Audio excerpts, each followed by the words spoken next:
Praise the Lord. Hallelujah.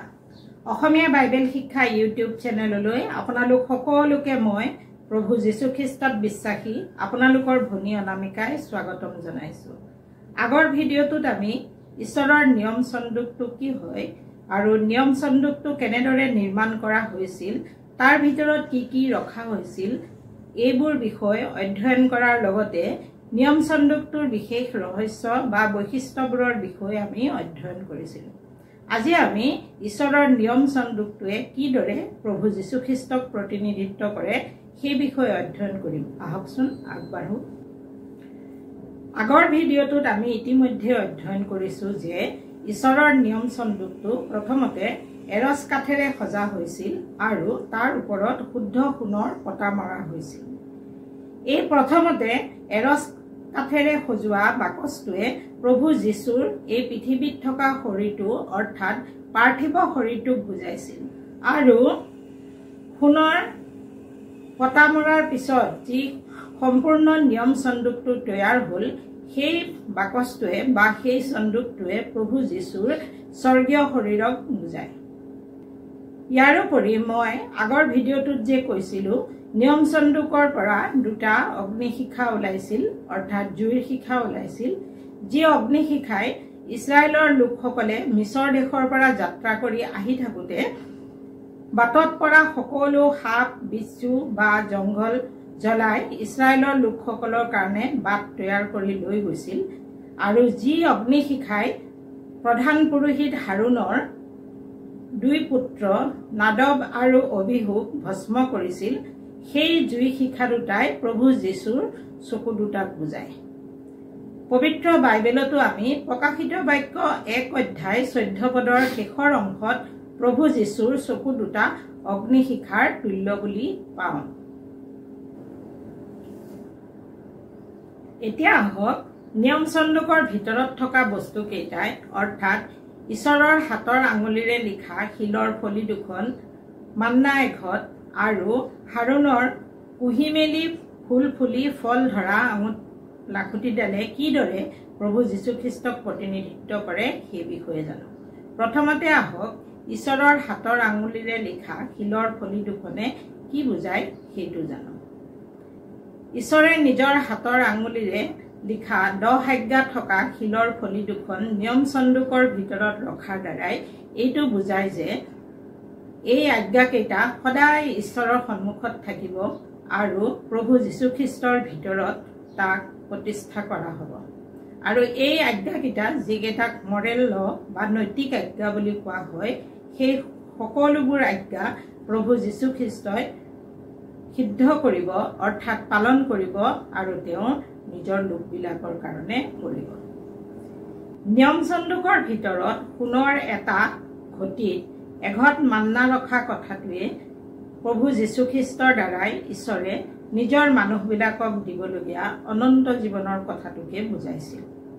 আমি ইতিমধ্যে episode number 80ত অধ্যয়ন কৰিছো যে মিছৰ দেশৰ পৰা যেতিয়া ইছৰাইলৰ মানুহবিলাকে যাত্ৰা কৰি সেই সময়ৰ কনান দেশ আৰু বৰ্তমানৰ ইছৰাইললৈ যাত্ৰা কৰি গৈ আছিল তেতিয়া ঈশ্বৰে স্বৰ্গৰ পৰা ধনিয়া গুটিৰ নিচিনা গোল আৰু মৌজোলৰ দৰে সোৱাদযুক্ত এবিধ পিঠা স্বৰ্গৰ পৰা পেলাই দি ইছৰাইলৰ মানুহবিলাকক খুৱাই জীয়াই ৰাখিছিল আৰু ইছৰাইলৰ মানুহবিলাকে সেই পিঠাৰ নাম মান্না ৰাখিছিল। যদিও সেই পিঠা স্বৰ্গৰ পৰা পৰিছিল তথাপি সেই পিঠাই মানুহক কেৱল শৰীৰৰ ভোকহে নিবাৰণ কৰোৱাব পাৰিছিল, তেওঁলোকক পাপৰ ক্ষমা পৰিত্ৰাণ অনন্ত জীৱন দিব পৰা নাছিল আৰু যিটো প্ৰভু যীশু খ্ৰীষ্টৰ দ্বাৰাইহে সম্ভৱ, কিয়নো আমি সকলোৱে জানো যে প্ৰভু যীশু খ্ৰীষ্টক প্ৰভু আৰু ত্ৰাণকৰ্তা হিচাপে বিশ্বাস কৰি গ্ৰহণ কৰা প্ৰত্যেকজনৰে পাপৰ ক্ষমা পৰিত্ৰাণ অনন্ত জীৱন আছে। যোহনে লিখা শুভবাৰ্তা 6 অধ্যায় 48 পৰা 51 পদৰ ভিতৰত প্ৰভু যীশুৱে নিজৰ মুখেৰে এনেদৰে কোৱা বুলি পাওঁ। আহকচোন বাক্যকেইটা চাওঁ। যোহনে লিখা শুভবাৰ্তা 6 অধ্যায় 48 পদ। তাতে এনেদৰে আছে, প্ৰভুৱে ক'লে জীৱন দেউতা আহাৰ বা পিঠা ময়ে। 49 পদ। আপোনালোকৰ পিতৃপুৰুষসকলে মৰুপ্ৰান্তত মান্না খাইছিল আৰু তেওঁলোক মৰিল। 50 পদ। স্বৰ্গৰ পৰা নামি অহা আহাৰ এইয়ে, যি মানুহে ইয়াক খায় তেওঁ পুনৰ নমৰে। 51 পদ। স্বৰ্গৰ পৰা নমা জীৱনময় আহাৰ ময়েই, যদি কোনোৱে এই আহাৰ খায় তেনেহলে তেওঁ চিৰকাল জীৱ, আৰু জগতৰ জীৱনৰ কাৰণে মই যি আহাৰ দিম সেয়ে মোৰ মাংস। আমেন। মৰমৰ ভাই ভনীসকল, আপোনালোকে বাৰু বুজি পাইছেনে প্ৰভু যীশুৱে খুৱাব খোজা সেই মাংস কি হয়? সেই মাংস হৈছে প্ৰভুৰ বাক্য, অৰ্থাৎ ঈশ্বৰৰ বাক্য। কিয়নো 2 বিৱৰণ 8 অধ্যায় 3 পদ আৰু মথিয়ে লিখা শুভবাৰ্তা 4 অধ্যায় 4 পদত আমি মানুহ কেৱল পিঠাৰে নিজিয়ে, কিন্তু ঈশ্বৰৰ মুখৰ পৰা ওলোৱা প্ৰত্যেক বাক্যৰেহে জীয়ে বুলি আমি পাওঁ। আৰু এইখিনিতে আৰু এটা কথা আপোনালোকক জনাই থওঁ যে প্ৰভু যীশু খ্ৰীষ্টৰ আন এটা নাম ঈশ্বৰৰ বাক্য বুলি আমি প্ৰকাশিত বাক্য 19 অধ্যায় 13 পদত পাওঁ। ইয়াৰোপৰি যোহনে লিখা শুভবাৰ্তা 1 অধ্যায় 1 পদত প্ৰভু যীশুৰ বিষয়ে আদিতে বাক্য আছিল আৰু বাক্য ঈশ্বৰৰ সৈতে আছিল আৰু বাক্যই স্বয়ং ঈশ্বৰ বুলি লিখা আছে।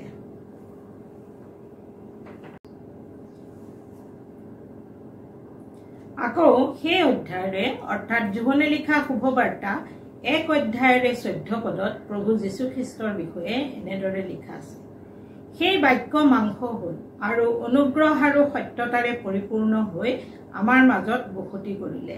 তাতে পিতৃৰ একমাত্ৰ পুত্ৰৰ উপযুক্ত যি প্ৰভাৱ, সেই প্ৰভাৱ আমি দেখিবলৈ পালো। আমেন। এইখিনি অধ্যয়নৰ পৰা আপোনালোকে নিশ্চয় জানিব পাৰিলে যে ঈশ্বৰৰ নিয়ম চন্দুকৰ ভিতৰত সোণৰ এটা ঘটিত এঘটি মান্না থোৱা কথাটোৱে আহিবলগীয়া প্ৰভু যীশু খ্ৰীষ্টকে প্ৰতিনিধিত্ব কৰিছিল।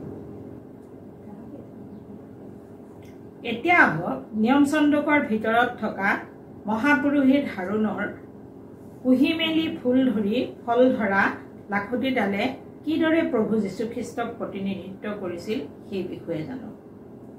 ইজৰাইলৰ লোকসকল মিছৰ দেশৰ পৰা ওলাই অহাৰ পিছত যেতিয়া সিনাই পৰ্বতত ঈশ্বৰে নিজৰ 10 আজ্ঞা দিলে আৰু তাৰ পিছত সেই 10 আজ্ঞা নিজৰ হাতৰ আঙুলিৰে লিখি শিলৰ 2খন ফলিত দি পঠালে আৰু লগতে মুচিক এটা নিয়ম চন্দুক বনাই তাৰ ভিতৰত ৰাখিবলৈ ক'লে।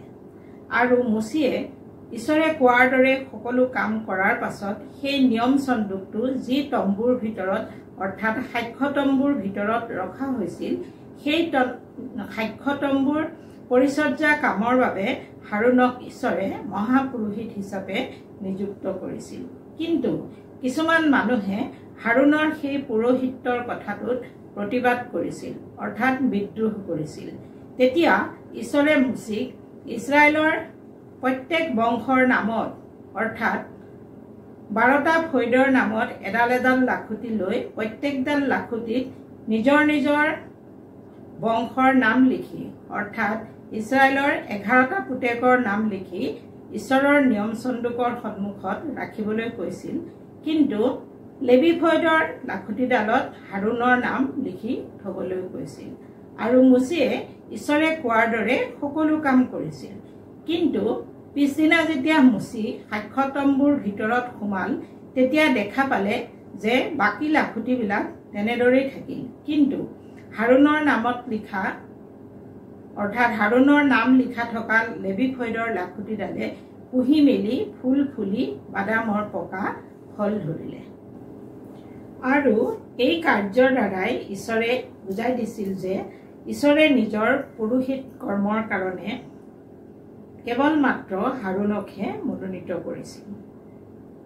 হাৰুণৰ এই লাখুটিডালে ঈশ্বৰৰ ঐশ্বৰিক পছন্দ আৰু কৰ্তৃত্বক বুজায়, যাক আমি ইংৰাজীত God's divine choice and authority বুলি কওঁ। আচলতে এই লাখুটিডালে পৌৰোহিত্যৰ কাৰ্যক বুজায়। বিশেষকৈ স্বৰ্গত যি আচল নিয়ম চন্দুক আছে, সেই নিয়ম চন্দুক থকা স্বৰ্গৰ প্ৰকৃত মন্দিৰৰ ভিতৰত যি অতি মহাপবিত্ৰ স্থান আছে, সেই মহাপবিত্ৰ স্থানৰ ভিতৰলৈ গৈ এবাৰতে আমাক সূচী পবিত্ৰ কৰিব পৰা মহাযাজক আমাৰ প্ৰভু যীশুখ্ৰীষ্ট ঈশ্বৰৰ একমাত্ৰ প্ৰিয় পুত্ৰ তেওঁকে প্ৰতিনিধিত্ব কৰিছিল। এইখিনিতে আপোনালোকক জনাই থওঁ যে পবিত্ৰ বাইবেলৰ মতে সকলোকে তেজেৰে সূচী কৰা হয় আৰু তেজ উলিওৱা নহ'লে পাপৰ মোচন নহয়। সেইকাৰণে হাৰুণ মহাপুৰোহিতৰ পৰা আৰম্ভ কৰি যিমান পুৰোহিত পৃথিৱীত থকা ঈশ্বৰৰ মন্দিৰৰ মহাপুৰোহিত হৈছিল তেওঁবিলাক সকলোৱে প্ৰত্যেক বছৰত এবাৰ মহাপ্ৰায়শ্চিত্তৰ দিনা, যিটো দিনক ডে অফ এটনমেণ্ট বুলি কোৱা হয়, সেইদিনা তেওঁৰ নিজৰ পাপৰ কাৰণে আৰু ইজৰাইলৰ পাপৰ কাৰণে পাপাৰ্থক বলিদান হিচাপে যি ছাগলী উৎসৰ্গা কৰিছিল সেই ছাগলীটোৰ কিছু তেজ লৈ মহাপবিত্ৰ স্থান বা অতি পবিত্ৰ স্থানৰ ভিতৰলৈ গৈছিল আৰু তাত থকা নিয়ম চন্দুকৰ ঢাকনিখনৰ ওপৰত যি পাপাবৰণ বা ক্ষমাৰ আসন বা মাৰ্চি চিট আছিল তাত 7 বাৰ ছটিয়াইছিল আৰু তাৰ সন্মুখতো 7 বাৰ ছটিয়াইছিল। আৰু এই কাৰ্যৰ দ্বাৰাই মহাপুৰোহিতসকলে এবছৰ নিজে আৰু ইজৰাইলৰ লোকসকলে যি পাপ কৰিছিল সেই পাপৰ পৰা নিজকে আৰু ইজৰাইলক সূচী কৰাৰ লগতে ইজৰাইলৰ লোকসকলে কৰা পাপৰ কাৰণে যি মহাপবিত্ৰ স্থান অসুচী হৈছিল সেই স্থানকো প্ৰায়শ্চিত্ত কৰি সূচী কৰিছিল। কিন্তু প্ৰভু যীশুৱে নিজকে সমগ্ৰ মানৱ জাতিৰ মুক্তিৰ কাৰণে কালবাৰী ক্ৰুচত নিজকে পাপাৰ্থক বলিস্বৰূপে উৎসৰ্গ কৰিলে আৰু তেওঁ নিজৰেই তেজ লৈ স্বৰ্গত থকা প্ৰকৃত ঈশ্বৰৰ মন্দিৰৰ মহাপবিত্ৰ স্থানলৈ গৈ তেওঁৰ নিজৰ তেজৰ দ্বাৰাই প্ৰায়শ্চিত্ত কৰি আমাক একেবাৰে পাপৰ ক্ষমা পৰিত্ৰাণ অনন্ত জীৱন দিলে। কিন্তু চৰ্তটো হ'ল আমি তেওঁ কৰা এই কাৰ্যটো বিশ্বাস কৰিব লাগিব। পবিত্ৰ বাইবেলতো যোহনে লিখা শুভবাৰ্তা 3 অধ্যায় 18 পদত এনেদৰে লিখা আছে, তেওঁত বিশ্বাস কৰাজনৰ সুদবিচাৰ কৰা নহয়, বিশ্বাস নকৰাজনৰ সুদবিচাৰ হৈ গ'ল, কিয়নো তেওঁ ঈশ্বৰৰ একমাত্ৰ পুত্ৰৰ নামত বিশ্বাস কৰা নাই। আমেন। এইখিনি অধ্যয়নৰ পৰা নিয়ম চন্দুকৰ ভিতৰত থকা মহাপুৰোহিত হাৰুণৰ লাখুটিডালে যে সৰ্বশ্ৰেষ্ঠ পুৰোহিত আমাৰ প্ৰভু যীশুখ্ৰীষ্টকে প্ৰতিনিধিত্ব কৰে সেই কথাটো নিশ্চয় আপোনালোকে বুজি পালে। এতিয়া আহক নিয়ম চন্দুকৰ ওপৰত থকা ঢাকনিখন, যিখনক আমি পাপাবৰণ বা ক্ষমাৰ আসন বা মাৰ্চি চিট বুলি কওঁ, সেইখনে কিদৰে প্ৰভু যীশুখ্ৰীষ্টক প্ৰতিনিধিত্ব কৰিছিল সেই কথাটো জানো। ইতিমধ্যে আমি অধ্যয়ন কৰিছোঁ যে এই মাৰ্চি চিট বা দয়াৰ আসনৰ পৰাই ঈশ্বৰে মুচিৰ লগত কথা কৈছিল, কিয়নো তাত ঈশ্বৰৰ উপস্থিতি আছিল। অকল ইমানেই নহয়, পবিত্ৰ বাইবেলতো আমি ইফিচিয়া পত্ৰ 1 অধ্যায় 7 পদত এনেদৰে পাওঁ।